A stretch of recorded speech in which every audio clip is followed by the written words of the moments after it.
Who gives a crap about accuracy? Yeah, so today it's just a rant. That's all it is. But there will be an audiophiliac viewer system of the day. That happens later. But the bulk of what I'm going to say today is about accuracy. So we got our camps. We are in different categories of audiophile, right? We got the analog people, the digital people, the tube people, the solid state people. The people who are into electrostatic speakers or box speakers or horn speakers or omnidirectional speakers. You know what? They all sound different. But none of them really succeed in sounding like music, sounding like voices or instruments.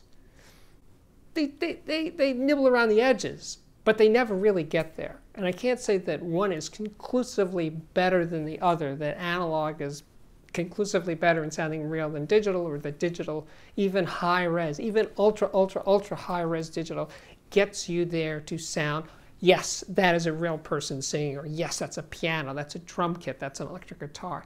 It just doesn't happen. And the reasons that it doesn't happen, well, I've talked about it many times, but first and foremost, it's because it isn't in the recordings themselves.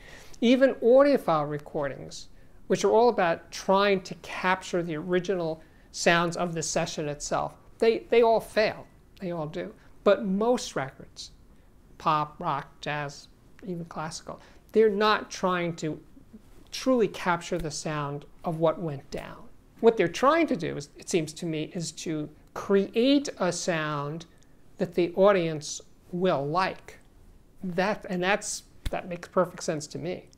Because remember that most of the audience, 99% of the audience, are not audiophiles. They're listening in their car, they're listening on the boat, they're listening at the beach, or whatever. Noisy places, planes, trains, buses. So you couldn't have the real sound anyway. So they're creating a sound that will work in the way people are listening now. Now before, a higher percentage of people were listening at home over some kind of audio system. Not necessarily an audiophile system, but a pair of speakers, a turntable, a receiver or something. That's, to me at least, to my way of thinking, a hell of a lot better than listening with earbuds on the subway or the bus or something. I don't think that these things are remotely equal, right? So, yeah. So anyway, we have to get back to this idea of what the producers and the musicians and the engineers are trying to accomplish when they make recordings. Again, they're making recordings that appeal to the people that they're trying to reach. And accuracy will have nothing, absolutely nothing to do with that. That, to me, is obvious, but I have to always restate it just because I'm compelled to, right? I once got into an argument or discussion with a fellow writer, an audiophile writer, and it was about this Mark Levinson recording of Jackie Terrason's trio, piano, bass, drums. And I thought, in terms of capturing that balance, piano, bass, and drums, I thought that recording, I believe made by Mark Levinson, did a really good job. But this other guy, he said, no, it doesn't sound right. I can't hear the bass clearly enough, and the piano and drums are covering the bass too much of the time, and da-da-da-da-da. And I said, but here's the thing. If you were in a room or in the studio listening to this piano trio play, the bass would be the part that would get covered by the piano and drums, because the drums and the piano are louder than the piano. What Mark Levinson did was actually capture the true sound of a piano trio. You want it to sound this other way. And he said to me, well, when I hear him in a club, that's the way it sounds. And I said, yes, in a club, there's going through a mixer and some engineer. A guy or a lady is trying to create a balance that people like, not the actual sound of the piano trio. Even when it's a club with 200 people in it, it's going through microphones and a mixing board and coming out speakers, and the idea is to make everybody happy, not capture the sound of the piano, bass, and drums, which is weird, but that's where we are in terms of the way people hear music, because people almost never get to hear, with classical music as the possible exception, almost never get to hear unamplified music, meaning music that's coming through a sound system of some sort. So we're used to hearing created balances where a singer is louder than a rock band, right? Because in real life, they wouldn't be louder, right? And even if you put the singer's voice through a PA system, it's just, no, it's not going to work. You have to compress the vocals, you have to compress the drums, you have to do all these things to create the balances that we have become accustomed to. Accuracy? No. There ain't no accuracy to it. So yeah, it's chasing something that doesn't exist. Oh, and then there's the old, oh, I want to hear what the band heard in the studio. On the surface, a perfectly reasonable request. Except what the band played had yet to be mixed and yet to be mastered. And those decisions about mixing and mastering usually wind up getting approval from the band. So they don't want you to hear what actually went down in the studio.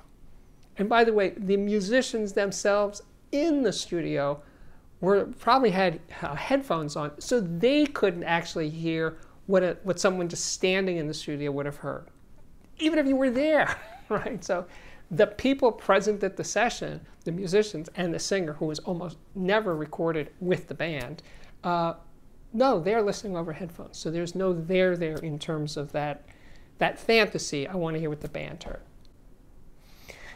So what are we to do? Well, here's a simple solution. We find the systems that work for the kind of music that we're listening to and please us. And if you want to believe that you want to hear it in the most accurate way, sure, that's what you should do. You should be chasing that goal. It's as elusive as chasing the fantasy goal of I want to hear it sound sweeter, warmer, richer, blah, blah, blah. You know, all those audiophile things. Both of them are equally valid in terms of chasing, as long as you realize you're never getting there. You're never getting close for the reasons that I just alluded to. No, there's no there. There's no way of capturing the reality. Even if it was in the recording, the systems that we have today are just not up to that level of reproducing reality. Speaking of reality, how about this reality? This is, what you were about to see is the Audiophiliac viewer system of the day. Hey, this one comes from Steven. He's 41 years old. He lives in Lafayette, Colorado. The system features a pair of Klipsch Forte 4 speakers powered by an NAD C268 power amp, which is sourced by an NAD C658 Blue OS streaming DAC. I love the simplicity. Nice going, Steven. We are back. My name is Steve Guttenberg. This continues to be the Audiophiliac show. If you like what I'm doing here, please consider subscribing to the channel. Super easy to do. You just hit that button right down there if that's available to you, or subscribe in whatever way is available. When you do, hit the bell so you'll be notified every time there is an incredible, or just okay, episode coming out, which are now coming out at the rate of 2 a week. Oh, and the other thing you can check out is my Patreon, which can be found at patreon.com/audiophiliac, and there is a link to that in the description below this video.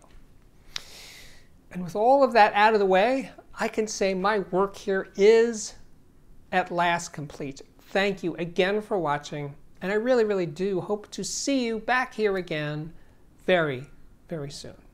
Bye-bye.